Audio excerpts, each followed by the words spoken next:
मंत्रिमंडळ पायाभूत समितीने आज छत्रपती शिवाजी महाराज एअरपोर्ट मुंबई ते नवी मुंबई विमानतळ या दरम्यान 35 किलोमीटरच्या मेट्रोला मान्यता दिलेली आहे। या 35 किलोमीटरमध्ये 9 किलोमीटर मेट्रो अंडरग्राउंड असेल, उर्वरित एलिव्हेटेड मेट्रो असेल। विशेषतः जे महत्त्वाचे स्टेशन्स आहेत कुर्ल्यासारखे त्या स्टेशन्सला जोडण्याचं काम या मेट्रोच्या माध्यमातून होईल। जवळपास 3 वेगवेगळ्या मेट्रो मार्गांची इंटरसेक्शन याचं होईल आणि मोठ्या प्रमाणात जो रहदारीचा भाग आहे त्या भागाला ही मेट्रो कव्हर करेल। जवळपास 18,000 कोटी रुपयाचं याचं एकूण एस्टिमेशन आहे आणि PPP तत्वावर ही मेट्रो आम्ही तयार करणार आहोत, ज्यामध्ये 20% VGF केंद्र सरकारचा आणि 20% VGF हा महाराष्ट्र सरकारचा असेल आणि उर्वरित जे काही त्याचा खर्च आहे तो PPP ऑपरेटर आणेल। साधारणपणे ही मेट्रो 5 वर्षात पूर्ण व्हावी अशा प्रकारचा आराखडा तयार करण्यात आला आहे, पण मी त्याच्यामध्ये असे निर्देश दिले आहेत की 3.5 वर्षात ती पूर्ण झाली पाहिजे अशा दृष्टीनं त्याचं पूर्ण प्लॅनिंग करावं। त्या दृष्टीनं त्याच्यामध्ये काही बदल सांगण्यात आलेले आहेत। ते केल्यानंतर मोठ्या प्रमाणात हे 2 एअरपोर्ट तर जोडले जातील, पण त्याहीपेक्षा मुंबई आणि नवी मुंबईतला अतिशय महत्त्वाचा सगळा भाग हा देखील या मेट्रोच्या माध्यमातून जोडला जाणार आहे।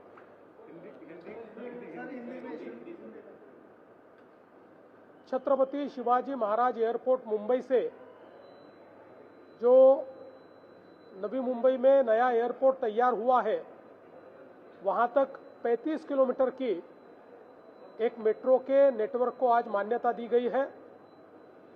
इसमें से 9 किलोमीटर अंडरग्राउंड होगी, उर्वरित एलिवेटेड मेट्रो होगी। कुल 25 स्टेशन इसमें होंगे। लोकमान्य तिलक टर्मिनस कुर्ला जैसा जो एक महत्वपूर्ण रेलवे का जंक्शन है उसको भी इसके साथ जोड़ा जाएगा। 2 बड़े रेलवे जंक्शन इसके साथ जोड़े जाएंगे। 3 मेट्रो के अलग अलग जो मार्ग है उनके इंटरचेंजेस इसके साथ जोड़े जाएंगे।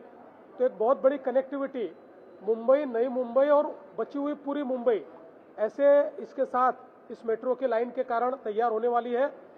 करीब 17 से 18,000 करोड़ रुपया इसके ऊपर खर्चा होगा। ये PPP पर रेलवे लाइन ये मेट्रो की जाएगी। इसमें 20% केंद्र सरकार की इक्विटी होगी, 20% VGF के रूप में इक्विटी राज्य सरकार देगी और बचे हुए 60% ये जो PPP ऑपरेटर है इनके माध्यम से इसमें आएंगे। और हमारा प्रयास है कि 5 वर्ष का ये पूरा काम है, इसको 3.5 वर्ष में पूरा करने का हम लोग प्रयास करेंगे।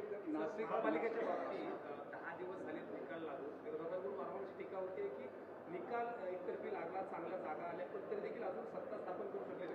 काय नेमकं अडचण आहे आणि अजून दुर्दैव विरोधकांना याची कल्पना आहे की त्या महानगरपालिका त्यांचा कार्यक्रम ठरवतात।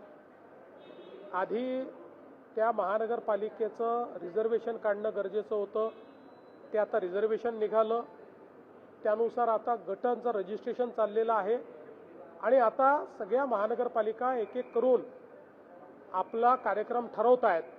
कुठेही काही अडचण नाही आहे, कार्यक्रम ठरतील त्यानुसार कार्यक्रम पार पडतील आणि जास्तीत जास्त ठिकाणी महायुतीची सत्ता असेल।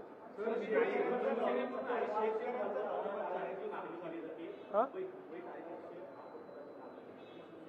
तुमच्याकडे केली का? हां, आम्ही बसून ठरवू। मुंबईमध्ये आज शिवसेनेचे नगरसेवक जे गट स्थापन करायला जाणार होते पण ते केले नाही। तुम्ही आणि CM बरोबर DCM बरोबर काही चर्चा झाली म्हणून हे झालं नाही असं सांगितलं गेलं, काय असं आहे की शेवटी गट स्थापन करताना याच्यामध्ये पर्सेंटेज पॉईंटचा विचार करावा लागतो। त्यामुळे कधी एकत्रित करून फायदा होतो, कधी वेगवेगळे करून रजिस्टर करून फायदा होतो, कधी एखादा गट एकासोबत जोडून फायदा होतो. शेवटी सगळं गणित जे आहे, महापौर जर सोडले, महापौर आणि उपमहापौर, तर सगळे पदं ही तुमच्या एकूण संख्येच्या किती टक्के तुमची पर्सेंटाईल तयार होतं याच्यावर तुम्हाला पुढची पदं मिळतात. त्यानुसार त्याचा अंदाज घेणं आमचं चाललेलं आहे. त्या आधारावर आम्ही हा निर्णय करू की दोन्ही गट एकत्रित रजिस्टर करून फायदा आहे की वेगवेगळे करून फायदा आहे, किंवा एखादा छोटा गट त्यांच्यासोबत किंवा आमच्यासोबत जोडून फायदा आहे. अशा पद्धतीनं त्याचा निर्णय करूनच मग या संदर्भातलं रजिस्ट्रेशन होईल. जो लॉंग मार्च या ठिकाणी निघालेला आहे त्या संदर्भात एक मंत्र्यांची शक्ती प्रदत्त समिती तयार करण्यात आली होती. त्या कमिटीला चर्चा करून निर्णय घेण्याचे सगळे अधिकार देण्यात आले होते. त्यानुसार ती कमिटी मीटिंग घेते. बावनकुळे साहेब देखील त्याच्यामध्ये होते. महसूलचे जे विषय होते त्या विषयांचा त्यांनी समाधानकारक त्या ठिकाणी तोडगा काढलाय. इतर विषयांवर बैठक चाललेली आहे. आमचा प्रयत्न आहे की अतिशय सन्मानजनक तोडगा काढूनच या ठिकाणून ते शिष्टमंडळ परत जाईल. पॉझिटिव्ह निर्णय घेतले गेले होते या संदर्भात, मात्र त्याचं रिफ्लेक्शन जे आहे ते ग्राउंडवर झालं नाही. असं नाहीये, निर्णयाची अंमलबजावणी झाली पण समाधानकारकरित्या कदाचित ती झाली नाही, किंवा अजून त्यातनं काही नवीन प्रश्न निर्माण झाले. त्यामुळे तेही प्रश्न आम्ही सोडवू. शेतकरी, आदिवासी हे जिथे असतील तिथे सरकार सकारात्मकच राहील. नॅशनल पार्कमध्ये बोरवलीच्या मुंबईतल्या गटनोंदणीच्या संदर्भातला विषय आहे. तर ते शिवसेना नोंदणी करणार की परत बोललो बोरवलीच्या भाजपच्या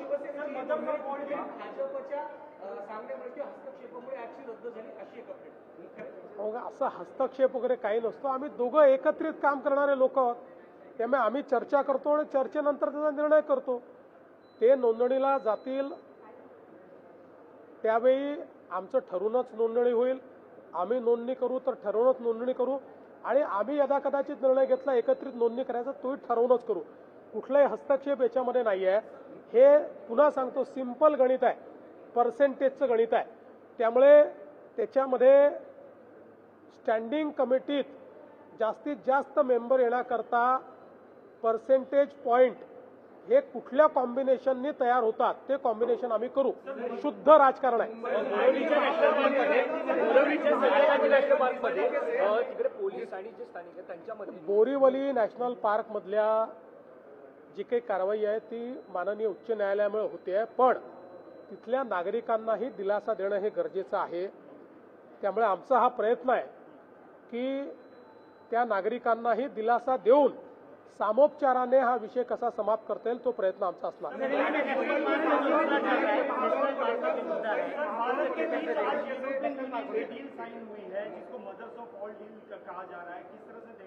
देखिए, इसके ऊपर चूंकि मैं आज कैबिनेट की बैठक में था इसलिए उसकी पूरी जानकारी मेरे पास नहीं है, लेकिन इस डील का हम बहुत बेसब्री से इंतजार कर रहे थे. पूरी जानकारी लेकर मैं उस पर बोलूंगा. बोरीवली में जिस तरह से को लेकर लगातार अपोजिशन कह रहा है कि इतने दिन हो गए और अब तक इनमें आपस में सामंजस्य नहीं बन पाया. नाराजगी. अरे भाई, मैं आपको दूसरा सवाल पूछता हूँ.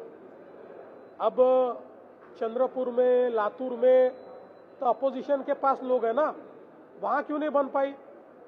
वहाँ अभी तक क्यों मेयर नहीं बना? इसका कार्यक्रम होता है, इसमें पहले रिजर्वेशन होता है, रिजर्वेशन के बाद जो गुट है उसकी पंजीयन होता है, रजिस्ट्रेशन होता है, उसके बाद चीजें होती है. देखो, अपोजिशन को अभी हमारे ऊपर टीका टिप्पणी करने के सिवा कोई काम ही बचा नहीं है.